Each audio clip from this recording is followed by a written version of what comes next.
안녕하십니까, 청량입니다. 저 시간까지 진나라 통일 과정을 쭉 살펴봤는데, 그러면 진나라가 어떻게 통일하게 되는지 그 요인들에 대해서 한번 알아보겠는데, 이거는 뭐 제 개인적인 의견입니다. 그러니까 매우 동의 안 할 수도 있는데, 제 의견을 한번 말해본다면은, 진나라가 처음에 이제 주나라로부터 분봉을 받았는 지역이 관중 지역입니다. 관중 지역은 알다시피 거기 이제 시도에 있다시피 황하강이 흐르고 황하강 안쪽이고, 그러고 그 황하강에서 황하의 줄기인 위수가에 자리 잡고 있는, 그러니까 뭐 지금 말하면 장안, 함양, 그리고 최초의 수도는 그보다 조금 안쪽에 있었습니다. 그 지역을 하는데, 그러고 그 밑에 지역은 진령산맥이라는 큰 산맥이 가로막고 있습니다. 산맥이 지금도 엄청난 오지입니다. 지금도 막 척도 같은 게 많이 남아있거든요. 그쪽으로 가보시면 총나라가 그 척도가 많이 남아있는 이제 진령산맥이 가로막고 있고, 그러니까 거기를 관중지방에 들어갈 수 있는 방법은, 그 서쪽에서 들어가는 방법은 저 산맥이고 해서 강도 있고 했기 때문에 사막 쪽에서 그쪽에 사람 자체가 안 살기 때문에 그쪽으로서 들어올 수 없는 거고,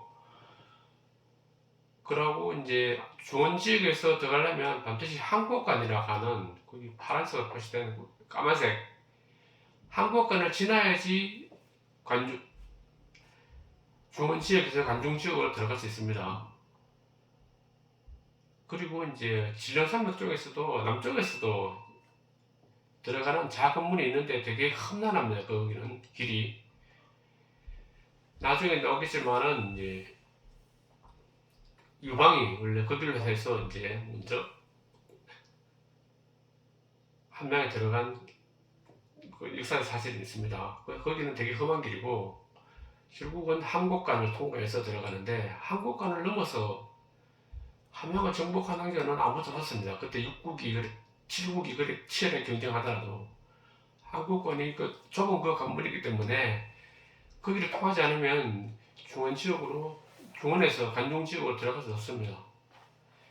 나중에 이제 과연 홍문에는 항우하고 유방이 만났던 그 홍문은 거기 관중 지역으로 들어갈 수 있는 작은 문입니다. 거기는 이제 한국과를 딸린 작은 문이기 때문에 그거는 뭐 큰 의미가 없고, 하여튼 그래 지리적 위치로 보면 산맥과 강으로 막혀 있는 천하의 요새입니다. 어떻게 보면 그게 외적의 침입을 막기에는 되게 좋지만, 밖으로 자기들이 나올 때도 사실 더 불편한 점도 많았습니다. 그리고 문제는 중원 지역이 그래도 주나라 돼서 그 위에 뭐 하나라, 상나라 이런 나라들의 선진 문물을 거기서 발달했는데, 선진 문물을 받아들이는 데는 굉장히 불리했습니다. 인적 교류가 아무리 적고 물적 교류가 적기 때문에 그 지역으로 봐서는 마이너스였지만은 침입이라든지 어떤 요새 역할을 하는 데서는 플러스였습니다. 이거는 지리적 환경은 많이 얘기하는 사람도 있지만, 이거는 플러스 연결되고 마이너스 연결되는 겁니다. 결국은 그 지리적 환경을 어떻게 이용하고 극복하느냐는 그 사람의 그 능력에 달린 겁니다. 그래 이걸 가지고 결정적인 원인이 된다고 말할 수는 없습니다. 요즘 많이 뭐 나오는 뭐 미중패권 문제라든지 아니면 세계적인 뭐 사건, 총분세라든지 이런 책 보면 지리적 환경이 절대적인 것을 얘기하는데, 거기에는 절대 동의할 수가 없습니다. 어떤 지리적 환경에 취해서 한반도라는 그 지리적 환경에 처해 있었지만, 우리가 5,000년간 그래도 뭐 5,000년 정확하게 모르겠지만 몇천 년간 우리 국가를 유지한 것도 우리 한민족 국가가 어떤 되게 잘했기 때문에 그 유지된 것이, 아니면 지리적 환경으로 보면 되게 안 좋은 거잖아요. 한국이 인류가 쌓여있고 한 거 보면. 그래 지리적 환경을 가지고 좀 얘기하는 것은 패배주의 아니면 우월주의 빠진 사람들의 논리입니다. 이건 일단 한 요인이 될 수 있지만 그게 결정적인 요인으로는 작용하지 않습니다. 제 생각은 그렇습니다. 그리고 두 번째 요인, 그게 제가 말하는 게 지리 환경이 다가 아니라는 거, 그걸 큰 요인이 아니라는 거예요. 정치 사회적 요인입니다. 이것은 사람이 그래 인적 자원이 만들어내는 그 하모니이기 때문에 이게 사실은 진나라에서도 가장 결정적인 통일의 요인입니다. 제가 뽑아본 거는 첫 번째로 물자나 인적 자원의 교류가 활발하지 않은 지금 한국까지 딱 말하고 받고 있지만은 이 사람들은 반대로 되게 환경적으로는 폐쇄적인 수 있지만은 마음가짐이나 사회 정책에 대해 포용적으로 했습니다. 가장 결정적인 요인이 인적 자원이라고 하는데 인적 자원을 많이 좋은 지역에서 많이 받아들이려고 엄청난 노력을 했습니다. 특히나 객경들이 말했다시피 이제 다른 국가에서 중원지로 들어온 사람들을 또 높이 불러서 객경을 했는데 진나라에서 그러니까 뭐 높이 한 재상이나 이런 분들 보면 반축경영에서 나왔다시피 객경들이 엄청난 역할을 했습니다. 우리가 아는 상항, 한비자, 이사, 그래 백리에 이렇게 뭐 보면 전부 다 그 관중 지역에 태어난 진나라 사람들 아니고 전부 다 외지에서 들어온 사람들입니다. 그리고 인적 자원을 받아들이는 노력을 엄청나게 많이 했고, 그러고 그 사람들을 흔쾌히 다 받아주었습니다. 능력만 있으면 누구든지 와서 이 지역에서는 들어가서 출세할 수 있다. 자기 나라에서는 그 귀족들이 아니기 때문에 되게 핍박받고 별로 출세의 길이 없었지만은 관중지역으로 들어와서 진나라에서는 자기 능력을 마음껏 펼 수 있기 때문에 자진해서 다 들어왔습니다. 그리고 진나라에서도 인재들을 데려오려고 엄청난 노력을 했습니다. 그 저번 시간에 얘기했지만 맹상군 이런 분들은 제 나라 사람인데 그 데려오기 위해서 진나라에서 10년 이상을 공을 들이고 한 경우도 있었거든요. 그러니까 그런 인재들을 받아들이기 위해서 엄청 노력했다는 거. 그리고 그분들의 능력이 펼 수 있게 기반을 마련해줬다는 거. 그게 어떤 사람들을 받아들임으로써 그 사람들의 지식, 그 다음에 그 중원에서 터득한 그 막 방대한 지식, 그리고 능력, 경험 이런 거를 다 관중에서 다 데려왔기 때문에 단순히 한 사람이 들어오는 게 아니고 그 무리들이 들어오고 무리들이 가지고 있는 관습, 문화, 그리고 지식 이런 게 다 들어오기, 정보가 다 들어오기 때문에 이분들의 역할이 진나라가 약간 원래는 출발할 때는 후진국이었습니다. 동떨어진 지역이기 때문에. 그렇지만 가장 강성하고 선진적인 국가가 됨으로써 육국을 다 통일하고 천하 통일을 이룩하는 가장 결정적인 요인을 저는 이게 인적 자원이 중시했다. 객경들을 많이 받아들였다는 거 그게 있고, 그리고 그 객경들이 가져온 또 가장 중요한 원칙 하나가 상항이라는 객경이가 데려온 법과 법치주의입니다. 물론 이게 뭐 지금 말하는 뭐 법 내용 자체가 아주 뭐 인권에 맞고 그런 건 아니지만 그 형식적 법치주의에 가깝지만은 어쨌든 법과 법치주의를 중시했기 때문에 그 평등하고 공정무지에 대해서 되게 노력을 많이 했습니다. 지금 한국 정치사에서 말하면 뭐 상식과 공정이라는데 뭐 지금 제대로 데려오는지는 뭐 각자 몫에 맡기겠습니다.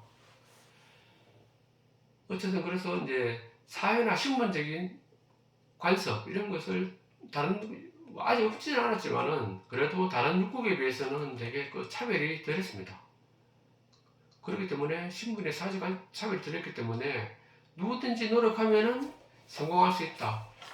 누구든지 노력하면은 출세할 수 있다. 돈을 벌 수 있다. 그런 생각을 가지고 있었습니다. 그 관중 지역의 사람들이. 그게 이제 법치주의인데 법에 따라서 누구든지 공정하게 처벌받고 공정하게 되어가는 그런 문화가 빨리 형성되었다는 거, 다른 국가보다. 저번에 말했듯이 상황이라는 자는 이제 뭐 아주 단순한 일,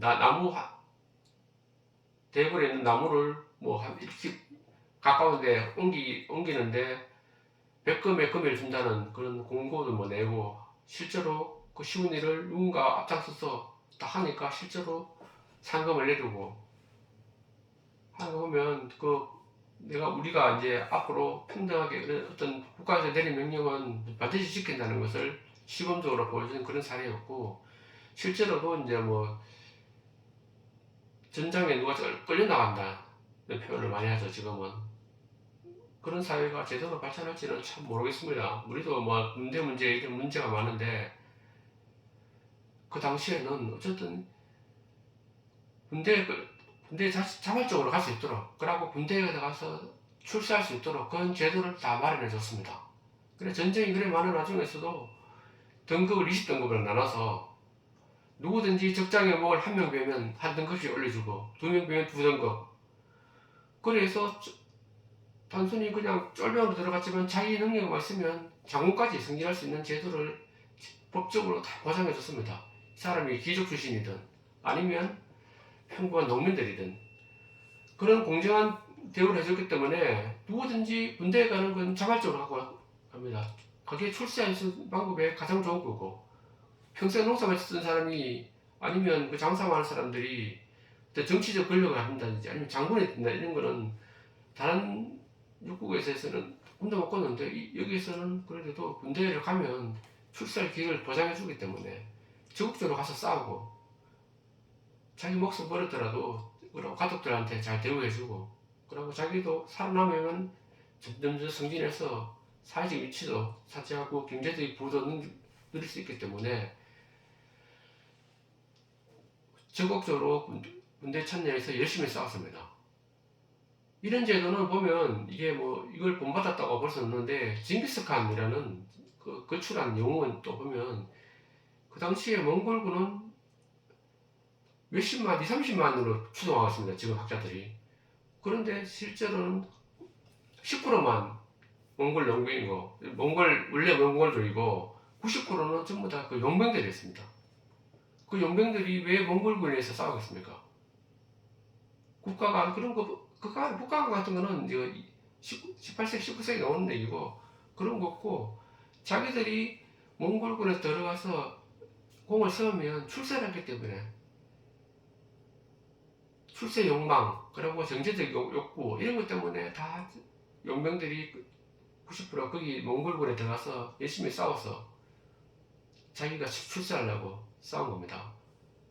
몽골에는 뭐 어떤 전투 대행 참가하면 한 전투에서 이기면 그 전리품들을 전부 다 모아서 공평하게 나눠주는 그런 풍습이 있었습니다. 그런 제도가 있었고, 그 중에 선봉에 있어서 공이 많은 사람들한테는 많이 주고, 공이 적은 사람들은 적게 주고 하는 그런 공정한 시스템이 있기 때문에 누구든지 앞장서서 전투를 하려고 다시 의욕이 충실했었습니다. 그렇기 때문에 이제 그 짧은 시간에 몽골이 전 세계를 호령할 수 있는 거고, 진나라도 마찬가지로 신문과 사회적 간섭 이런 걸 많이 들었기 때문에 전부 다 적극적으로 참여해서 싸우려고 하는 의지가 강했습니다. 그래서 진나라의 군사들이 가장 강했다고 책에서 많이 나오는데, 그런 훈련도 열심히 하고 자기 군대에 있으면 연마도 열심히 하고 그런 정신무장을 제대로 하는 거는, 물론 뭐 아주 고상한 말로 하면 충성심이 나 있다고 하지만, 그 충성심은 임에는 한두 개 따보면 그만큼 대우를 해야 됩니다. 저 충성심으로 전투한다는 건 얼마나 강했습니까? 결국은 어쨌든 그에 대한 합당한 보상을 해줘야만이, 사람은 이기적인 동물이거든요. 그러니까 합당한 보상이 없으면 그 어떤 유창한 가치 이런 걸로 잠깐 몰라도 유지가 안 됩니다. 그러니까 어쨌든 진나라는 그런 다른 육국에 비해서 어떤 사회적 신분이나 사회적 관습에 대한 규제가 되었기 때문에 그런 어떤 사람들의 의욕을 돋궈서 결국은 통일까지 이르는 그런 대역을 이루게 됩니다. 그리고 마지막에는 일관성으로 와봤는데, 물론 훌륭한 왕들이 뭐 당대에는 잘해서 쓸 수 있습니다, 대부분. 그리고 그 왕들이 어떤 정책을 추진한다 했다, 정책 목표를 세워놓잖아요. 그리고 잘 유지되다가도 그 왕이 사라지고 나면 또 새로운 왕이 들어오잖아요. 그러면 그 앞에 걸 다 엎어버리고 새로운 걸 자꾸 추구합니다. 새로운 거 추구하는데 결국은 앞에 게 좋은 건데 그거는 계속 유지해야 되는 거지, 그걸 없애면 안 되는 거거든요.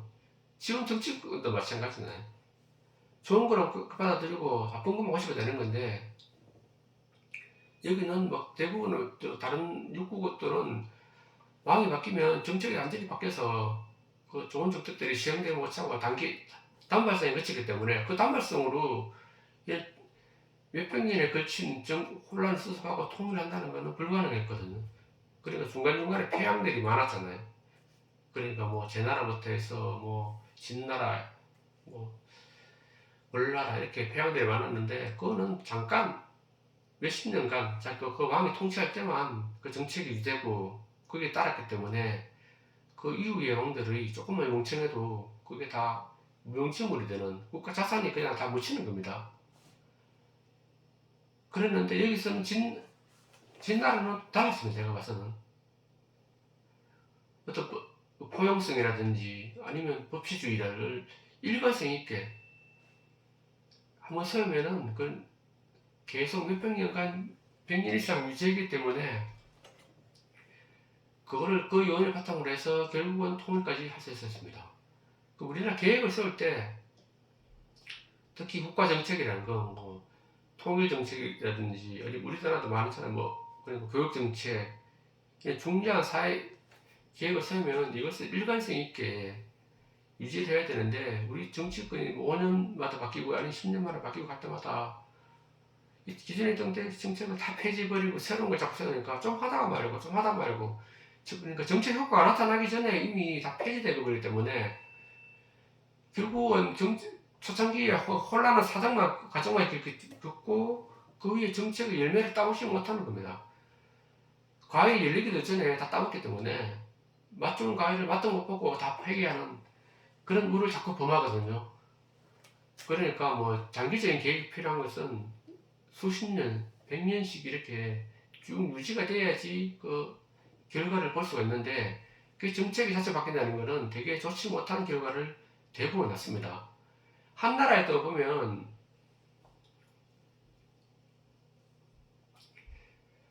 그 전대 왕들의 재상을 세우는 그 정책을 소신있는 자는 오로지 아무것도 안 바꾸고 아무것도 안 하는 상태에서 태평성대를 이뤘다는 그런 이제 고사도 있는데,